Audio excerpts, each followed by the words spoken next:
Agora eu estou limpando o meu ombro, tá, gente? Uma salva de palmas para ele.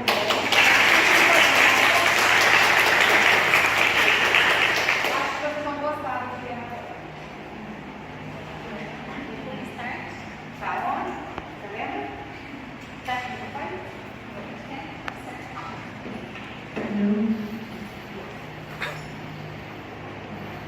Hello. Good evening, everyone. My name is Ejulei, and I love to eat all kinds of food, especially the simple ones, like rice and beans, salad, meat, French fries, and eggs. And what about you? Do you like to eat scrambled eggs? Raise your hand if you like scrambled eggs. Yes, good. I remember like it was yesterday, the first time I ate scrambled eggs. I was a child and I was at my grandma's house. So she offered me lunch and she prepared a funny dish because I was used to eating eggs, but fried eggs and not that kind of egg. She made me scrambled eggs. It was the first and the best scrambled eggs I ate all my life because it was full of love. It was so delicious. My grandmother always made me French fries too because she knew that I loved them. And her rice was the best of all. I don't know if it was because of the pot, of the seasoning, or just because well, it was her cooking it. Her food was had a flavor so special. I never ate something like that. It was so different. It tasted so good. And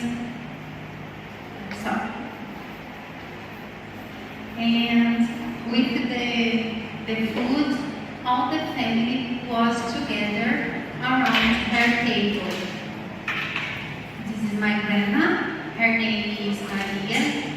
She got married at 17 to my grandfather Emilio, and together they had 15 children. Here in this picture, we can see 9 of them.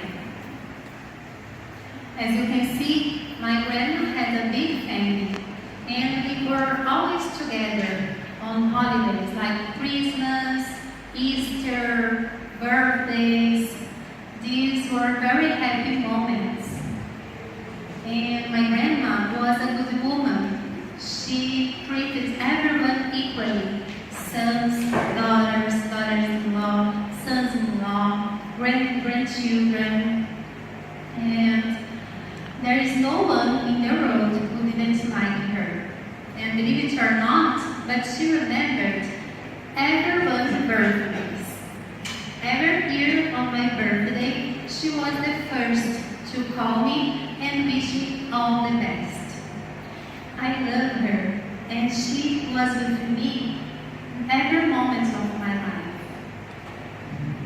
However, she got sick, very sick, feeling a lot of pain. And for this reason, she came to stay at my house since it was closer to the hospital because she lived on a farm 10 kilometers from the city.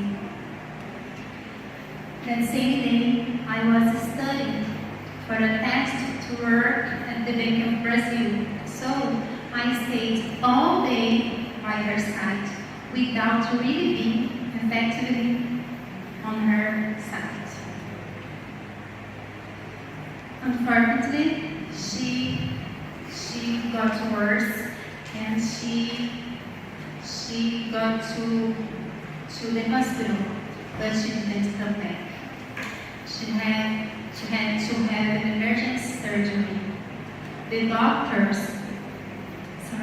I am devastated because how could I stay all day by her side without really being with her, without paying attention on her? How could that happen to my grandma, such a good person?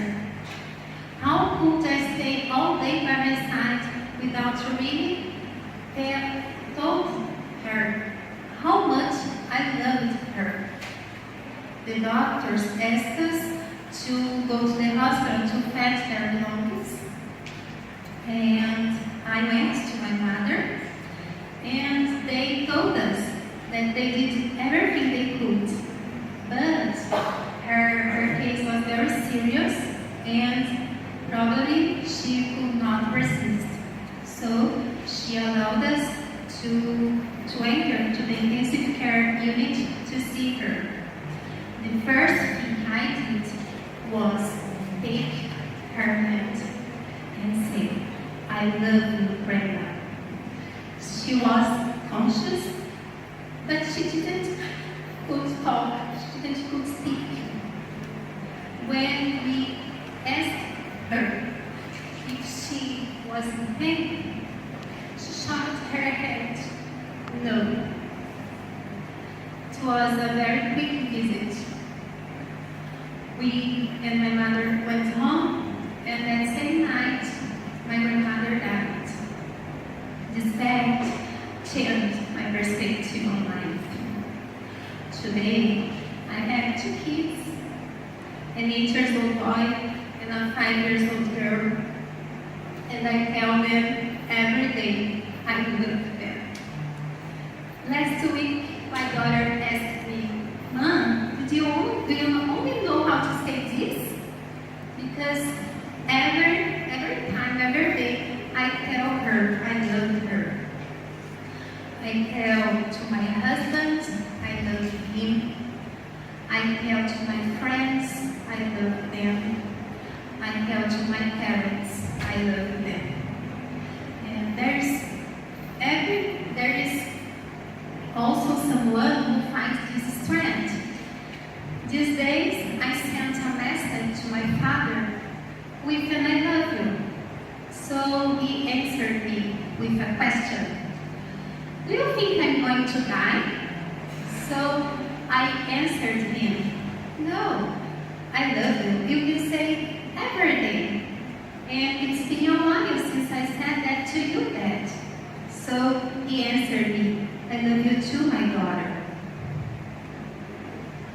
So looking at the world, I'm thinking how it is sad to realize how people are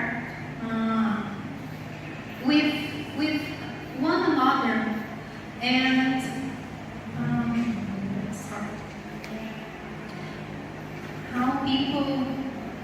how people are next to one another without really being effectively with them in that moment. So I'm thinking about everybody, everyone. We don't know when the next opportunity that stay with someone we love will be. So we can't wait until the last minute to say "I love you." We can. There are so many ways to demonstrate our love, not only by words, but we can show our love when we ask to someone how they are feeling and really pay attention to the answer. We show our love when we stop to looking at our cell phone when someone is talking, while someone is talking to us. We show our love in the simple moments of life. Pay attention to someone we love, giving them our time. We show our love preparing scrambled eggs to someone we love. So, thank you so much for your time and your attention.